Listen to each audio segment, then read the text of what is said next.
Y le decía antes de ir a la pausa que hay muchos temas para dialogar en este mano a mano. La primera pregunta es ¿cómo se viene llevando estos primeros días con un nuevo gobierno?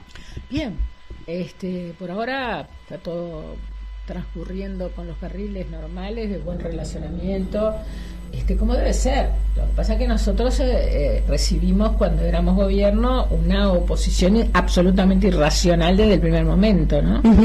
A los 13 días, cuando se desató la pandemia, estaban al otro día con paros y caceroleadas, ¿no? Nosotros no vamos a hacer así. Nosotros vamos a hacer una oposición responsable. Y por ahora, todo lo que se refiere a la negociación de responsabilidades en los organismos públicos, integración de comisiones, que es en lo que se está, con las normas habituales de un régimen democrático. El presidente de la Cámara, cuando brindó juramento, hay como un furcio de silencio. El presidente de la Cámara, no, el actual secretario de la Presidencia. Secretario de Presidencia. Va a guardar el momento secretaria de la Cámara. Exacto. No voy a guardarle silencio porque eso sería una dictadura. por eso iba pero Alejandro, yo se lo dije en el momento, después obvio. Él me vino a pedir disculpas, lo traicionó el subconsciente. Sí, pero por eso le digo, no va a guardar silencio. No, obvio que no, si no me quedaría en mi casa cuidando a mis nietos. Y no es el momento todavía. No, absolutamente. Me siento muy bien de salud y mis compañeros me dan responsabilidades y parte del electorado del Partido Nacional también, así que... ¿Cuál va a ser el principal foco de Bianchi? Y lo que pasa es que yo tengo una labor que me encargo yo de decirlo, porque cuando es para caerme me caen todos, pero cuando yo tengo la mejor calificación de la UDELAR, de la Facultad de Ciencias, en lo que se refiere a la labor institucional, de coordinación, político-institucional, ahora me sale completo. Yo soy coordinadora este año conjuntamente con Carlos Camí, o Camí, como le digo yo, porque la presidenta actual del Senado, Carolina Cose, pidió 2 coordinadores. Y bueno, voy a seguir siendo, y me gusta la tarea, porque a mí me gusta ser ejecutiva, y en el Parlamento se puede ser ejecutivo, y los cargos de coordinación son buenos para las negociaciones. Y después acabo de confirmar que porque estuvimos en todo este proceso, que voy a integrar 8 comisiones. O sea que imagínense que tenemos en el objeto de las comisiones que integré el año pasado y algunas nuevas que integro este año, muchísimo trabajo. Bien. Se conoció en las últimas horas esta denuncia de corrupción a Besosi. ¿Cómo lo vio todo? ¿Cómo lo ve usted? Como una gran operación política. Yo dije y lo sigo insistiendo, el objetivo es deteriorar la imagen de Luis Lacalle Pou. Y como yo los conozco, vengo de ahí, sé cuáles son los mecanismos que usa la izquierda y sobre todo la ultraizquierda para desprestigiar a sus adversarios políticos. Se nos adoctrina en ese sentido, y tienen una fiscalía que estuvo en manos de una persona que yo ya decía antes que era un operador del Frente Amplio, y me decían que no, y ahora es el prosecretario de la Presidencia, como es el doctor Jorge Díaz. Y Carlos Negro, que es muy amigo de él, y ahora es el ministro del Interior. O sea, ¿Cree que no hay coincidencia? No, porque hay una cosa que yo ya lo dije, por suerte, porque a mí yo resisto archivos. Cuando se planteó el tema de hacer una ley sobre el ingreso a las intendencias por concurso y por sorteo, el Partido Nacional votó en contra, y la que hizo el informe jurídico, estrictamente jurídico, fui yo. Ya está eso. Está en los estatutos de las intendencias, de todas de las 19, porque además tiene fuerza de ley dentro de las intendencias, porque tienen autonomía constitucionalmente. Entonces la Junta es un parlamento y el intendente es un poder ejecutivo, tienen fuerza de ley. Entonces el querer engañar a la ciudadanía con esas cosas es hacer demagogia. Vamos a resolver los problemas de fondo, que los tenemos. todos los partidos políticos. En consecuencia, yo no me presto a ese tipo de maquillaje, porque además está vigente, e igual entra gente de cualquier manera, se ha dicho en reiteración real, por designación directa, por ONG, por miles de formas. Entonces lo que hay que corregir son cosas más profundas, que en eso estoy dispuesta. Por ejemplo, las mayorías automáticas de las juntas.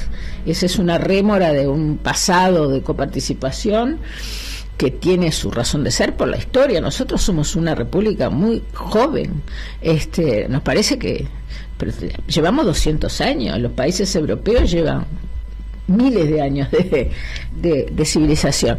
Entonces, eso hay que terminarlo, y hay que modificar el régimen electoral. O sea, el régimen electoral, la legislación electoral se presta mucho a acuerdos, que muchas veces son acomodos. Las famosas colectoras, por ejemplo, que hace que haya personas con 70 votos en el Senado, cuando se necesitan más de 65.000 para llegar al Senado, por poner un ejemplo.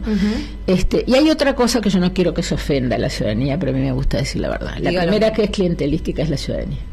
Es impresionante cómo cuando uno es electo, en mi caso diputada primero y senadora después, nos piden favores, como si yo no los hago, y mis compañeros probablemente tampoco, pero la gente está como acostumbrada, o sin el cómo, que el Estado tiene que resolver desde que te cambien el turno del liceo de tu hijo hasta que te consigan un empleo. Por un voto. Por un voto. Y después que fuiste electa también, porque te votaron, te van a reclamar. Y yo me imagino lo que debe ser en los departamentos. Pasa en Montevideo, que es media población, me imagino que lo que debe ser en los departamentos más chicos. Es decir, están permanentemente la gente pensando que porque te votaron vos tenés que de hacer favores. Esa es una costumbre muy arraigada en el Uruguay, que es un problema de cultura política que se soluciona a través de la... ¿Quién acostumbró a la ciudadanía a eso? Bueno, todos estamos en el mismo barco. Yo no soy de las que pienso que las responsabilidades son iguales para todos, para nada. Pero en este país hay una tradición que arranca principio del siglo XX, que implicó a los dos partidos fundacionales de coparticipación, que se venía del siglo XIX, y donde el Estado aparece como muy paternalista, sobre todo, y que no se enojen mis socios de la coalición de Partido Colorado, sobre todo el vallismo. El vallismo es muy paternalista, la gente pretende que el Estado le resuelva todos los problemas. Nosotros estamos tratando de que estas cosas cambien, porque los países más ricos desde el punto de vista del desarrollo económico son los países más libres, son los países que los ciudadanos por sí mismos y con el apoyo del Estado, por supuesto, como un apalancamiento, pero tienen la libertad de ser emprendedores, de desarrollar sus actividades independientes, no siempre dependiendo de Papá Estado. Ese es un problema estructural que tuvo el Uruguay y tiene el Uruguay.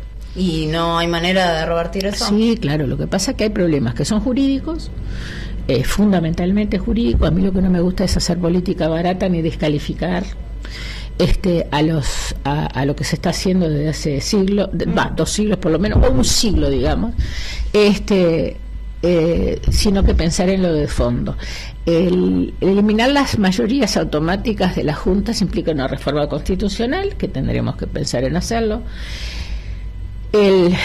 La modificación de la legislación electoral es urgente. Esas son leyes que requieren 2/3, o sea, que requieren una mayoría especial de las cámaras, pero no requieren reforma constitucional, y será un objetivo, yo lo tengo desde hace tiempo, pero bueno, sola no voy a hacerlo, lo vamos a hacer entre todos. Y sobre todo en educación, que mi tarea, mi vocación, 42 años tuve en la ANEP trabajando, es la educación. Nosotros teníamos en el sistema educativo uruguayo una fortaleza enorme, desde la escuela de Varela en adelante, y bueno, obviamente de los liceos, es la educación en formación ciudadana, lo que se llamaba, ahora no sé ni si existe, pero la educación moral y cívica, porque hay problemas que son de moral y de educación cívica, de ética. Claro. Muchas cosas no son delitos, son problemas éticos.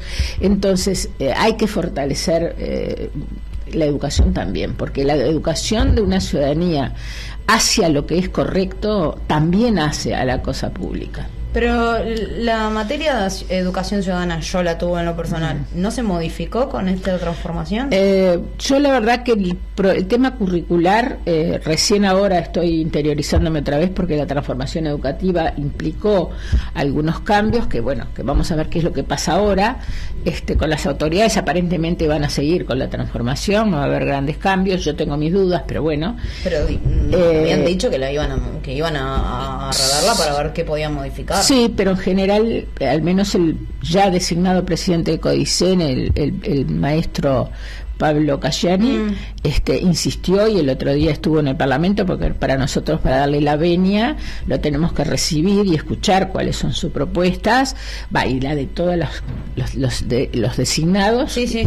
Y bueno, la columna vertebral fue sí que se pueden hacer algunos ajustes, que si nosotros hubiéramos seguido en el gobierno los hubiéramos hecho también seguramente, pues es una transformación, no es una reforma. Entonces hay que hacer ajustes. Bueno, pero hay que darle más valor a la materia de educación social, moral y cívica, que pase a ser una de las materias estructurales, porque si no nos dejamos llevar mucho por titulares y eso hace daño a la democracia. Bien, sí, años en la educación, lo dijo usted. 42. No hace falta que uno lo diga, incluso se la conoce por eso también.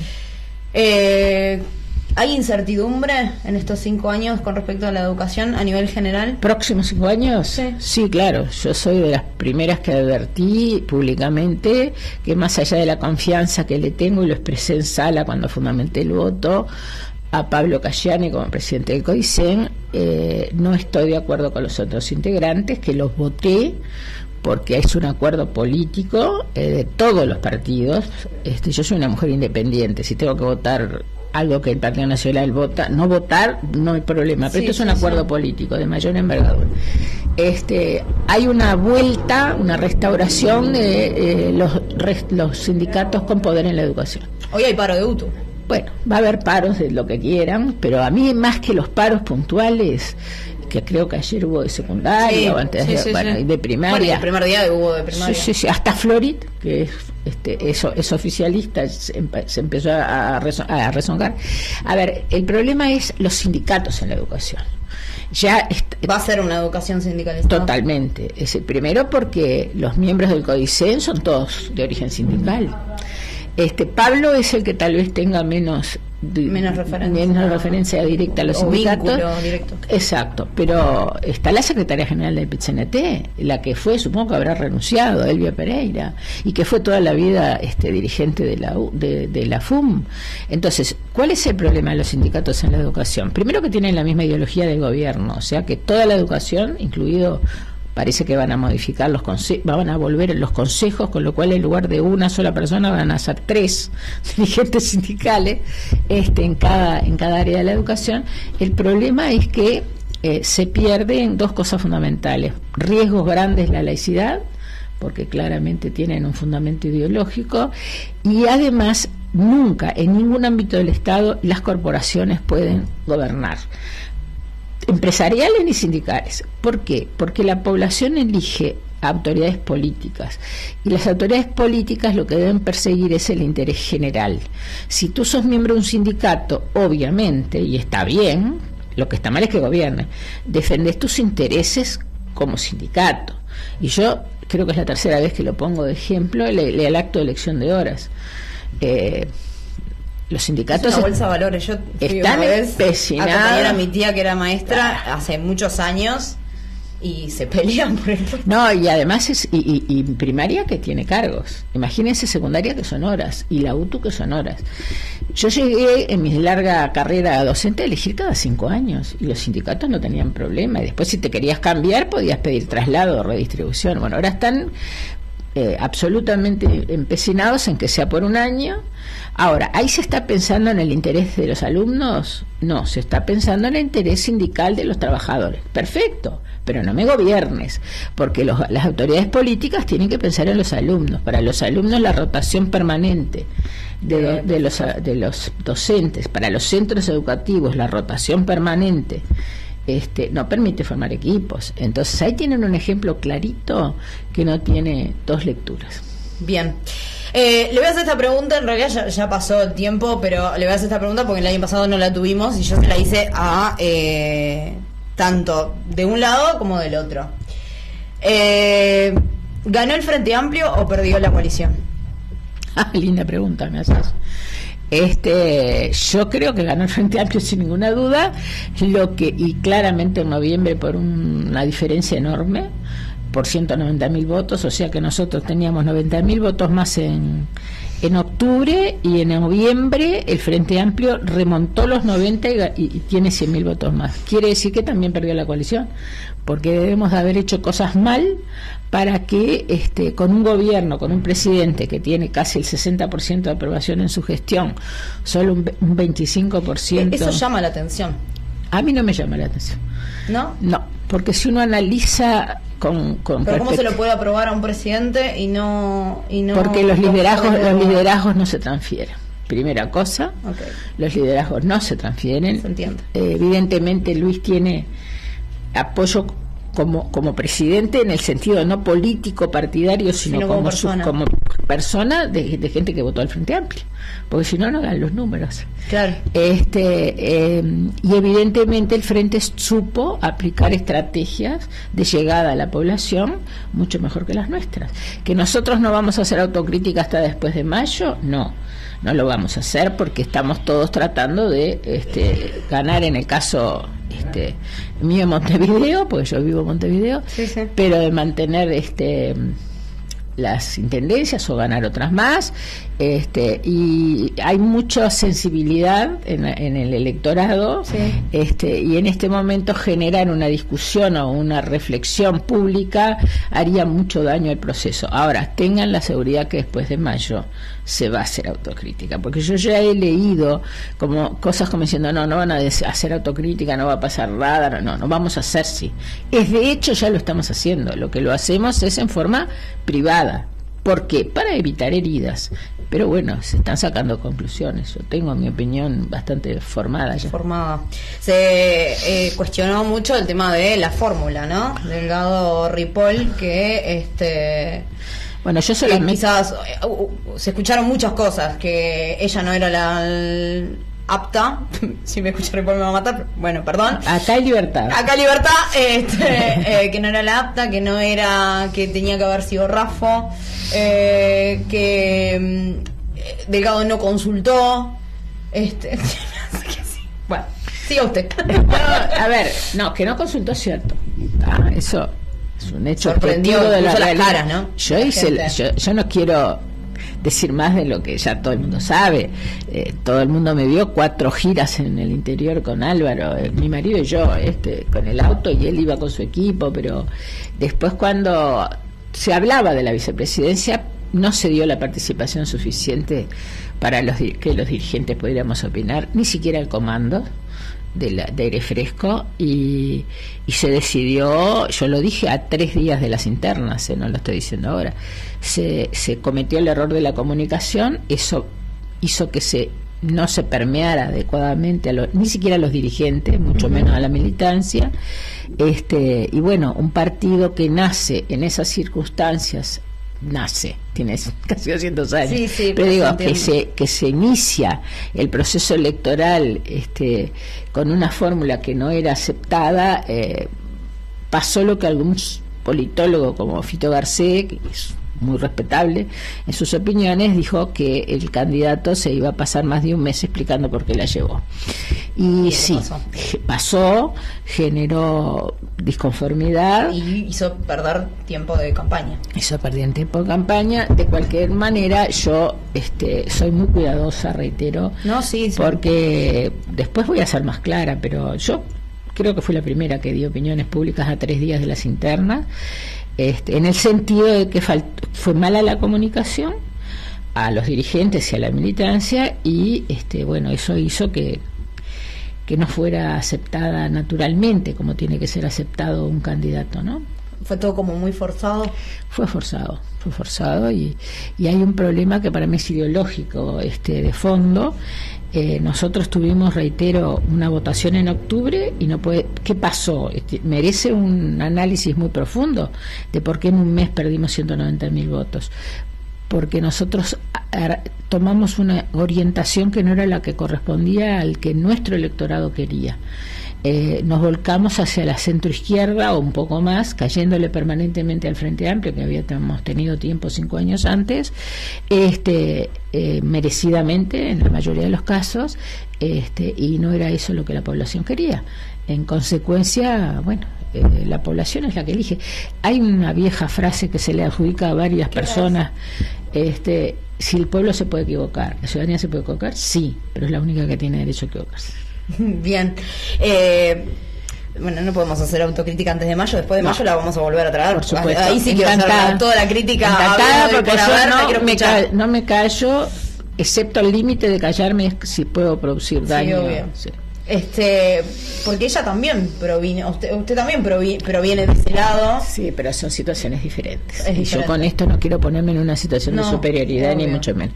Primero, yo venía muy enojada y discrepando. Le pregunto esto porque una de las críticas fundamentales y las incertidumbres estaban por eso, ¿no? Porque proviene del lado de ADEOM, y viene del lado, ya estuvo y criticó la LUC con pancartas y con cosas.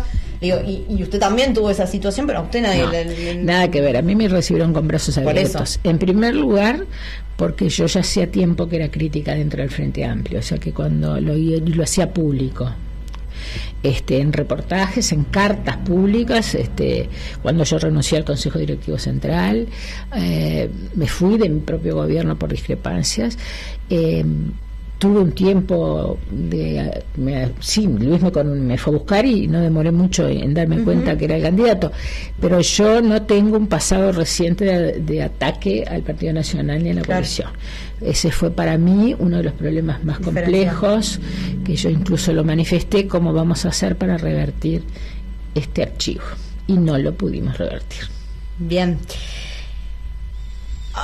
Asumieron nuevos diputados, nuevos senadores, y hay mucha, no sé si hay mucha, pero nuevas caras, nuevas mujeres.